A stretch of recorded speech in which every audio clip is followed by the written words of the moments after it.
ابلیس جس کو شیطان کہا جاتا ہے یہ فرشتہ نہیں تھا بلکہ جن تھا جو آگ سے پیدا ہوا تھا، لیکن یہ فرشتوں کے ساتھ ساتھ ملا جلا رہتا تھا اور دربار خداوندی میں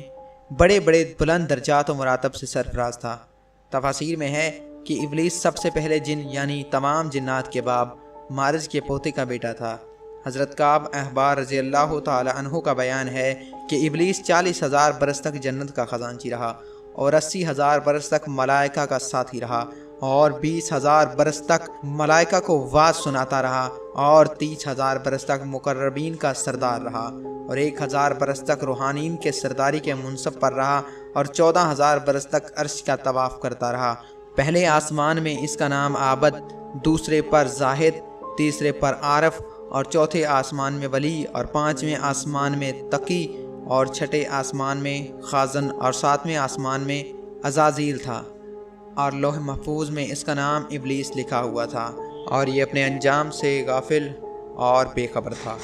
لیکن جب اللہ تعالیٰ نے حضرت آدم علیہ السلام کو سجدہ کرنے کا حکم دیا تو ابلیس نے انکار کر دیا اور حضرت آدم علیہ السلام کی تحقیر اور اپنی بڑائی کا اظہار کر کے تکبر کیا، اور اسی جرم کی سزا میں خداوند عالم نے اس کو مردود بارگاہ کر کے دونوں جہان میں ملعون فرما دیا اور اس کی پیروی کرنے والوں کو جہنم میں عذاب نار کا سزاوار بنا دیا۔ عبرتوں اور نصیحتوں کی بڑی بڑی درخشندہ اور تابندہ تجلیاں ہیں۔ اسی طرح اس واقعہ کو خداوند قدس نے مختلف الفاظ میں اور متعدد طرز بیان کے ساتھ قرآن پاک میں 7 مقامات میں بیان فرمایا ہے،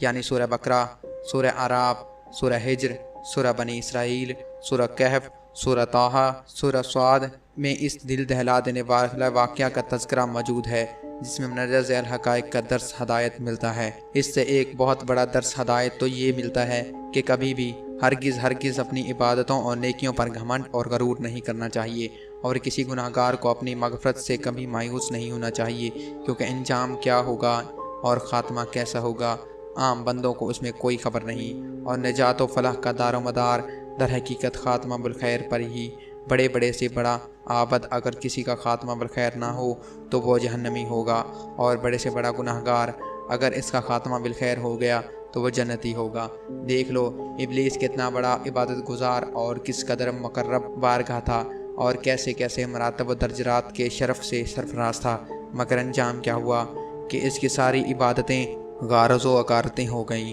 اور دونوں جہان میں ملعون ہو کر عذاب جہنم کا حقدار بن گیا، کیونکہ اس کو اپنی عبادتوں اور درجات کی بلند پر غرور اور تکبر ہو گیا تھا، مگر وہ اپنے انجام اور خاتمہ سے بالکل بے خبر تھا۔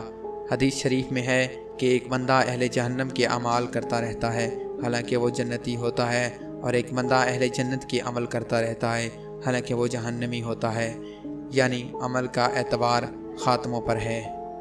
خداوند کریم ہر مسلمان کو خاتمہ بالخیر کی سعادت نصیب فرمائے اور برے انجام اور برے خاتمہ سے محفوظ کرے، آمین ثم آمین۔ اگر آپ چاہتے ہیں ایسے ہی دلچسپ اور معلوماتی ویڈیوز حاصل کرنا تو ہمارے اس یوٹیوب چینل RZ نالج کو سبسکرائب کرتے ہوئے ساتھ موجود گھنٹی کے آئیکن کو بھی دبائیں، اور اگر آپ کو ہماری آج کی ویڈیو پسند آئی ہو تو ویڈیو کو لائک کرتے ہوئے اپنے دوستوں کو ساتھ شیئر کریں۔ میں تھا احسن علی اور آپ دیکھ رہے تھے RZ نالج۔